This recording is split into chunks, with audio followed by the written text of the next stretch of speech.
Baik, Assalamualaikum warahmatullahi wabarakatuh. Perkenalkan nama saya Ahmad Faiz Asibuddin dengan NIM 1944581 PN 16336 ingin menyampaikan tata cara dari praktikum konservasi mangrove.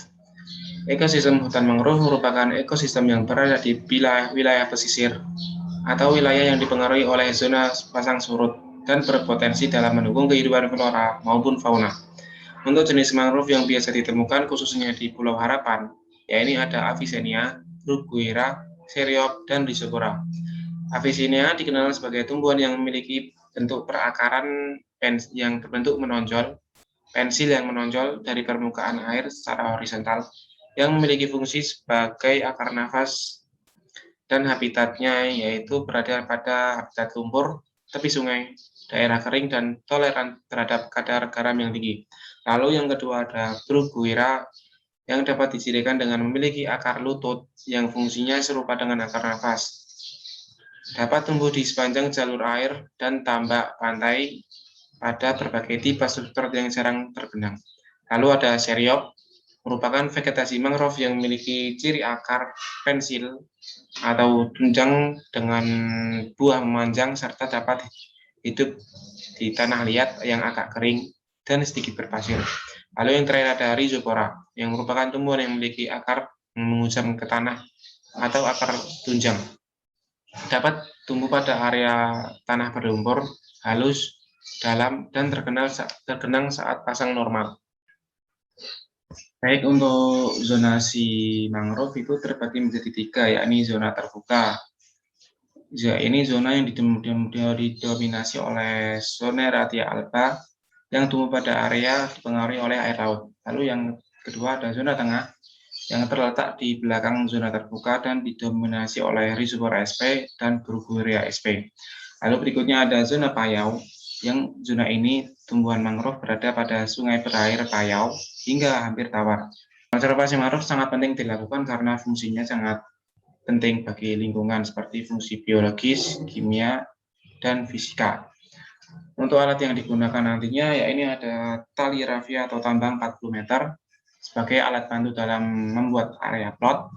Lalu yang berikutnya ada meteran jahit, alat yang digunakan untuk mengukur diameter batang mangrove nantinya. Lalu ada pena waterproof sebagai alat untuk menulis di paper.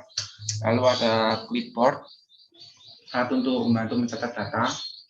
Lalu kertas yang dilaminating, nah, ini sebagai dasar untuk memotret biota nanti.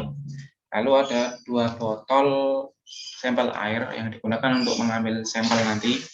Lalu ada kertas label yang digunakan sebagai pemberi tanda atau label pada sampel. Lalu ada kertas klip ini sebagai wadah sampel nanti, dan plastik 1 kg. Fungsinya sama sebagai tempat sampel. Lalu ada pH meter.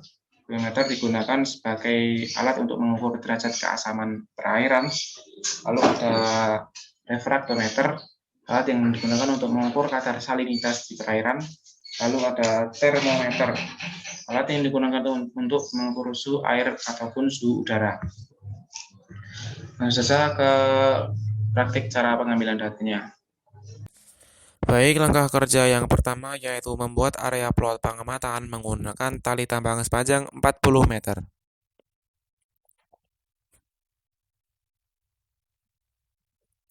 Kemudian mengamati dan menghitung jenis mangrove di area pengamatan.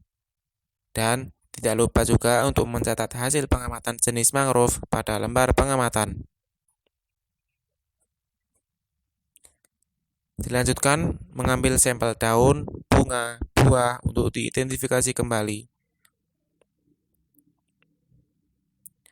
Kemudian dilanjutkan dengan mengukur diameter tegakan mangrove yang terdiri dari anakan, semaian, dan indukan menggunakan meteran jahit. Lalu dicatat data hasil pengukuran diameter tegakan mangrove. Dan tidak lupa juga untuk mendokumentasikan data agar data tidak berubah saat diidentifikasi kembali. Dilanjutkan dengan mengamati jenis substrat pada area pengamatan dan dicatat. Langkah selanjutnya dilakukan dengan mengambil sampel air menggunakan 2 botol. Untuk pengambilan pertama digunakan untuk mengukur pH dan pengambilan kedua untuk mengukur salinitas yang nantinya akan diukur di laboratorium. Tidak lupa untuk memberi label pada botol-botol agar tidak tertukar. Langkah terakhir, dilakukan pengukuran suhu air dan suhu udara menggunakan termometer dengan mendiamkan selama 3 menit agar suhu tidak berubah saat akan diambil data.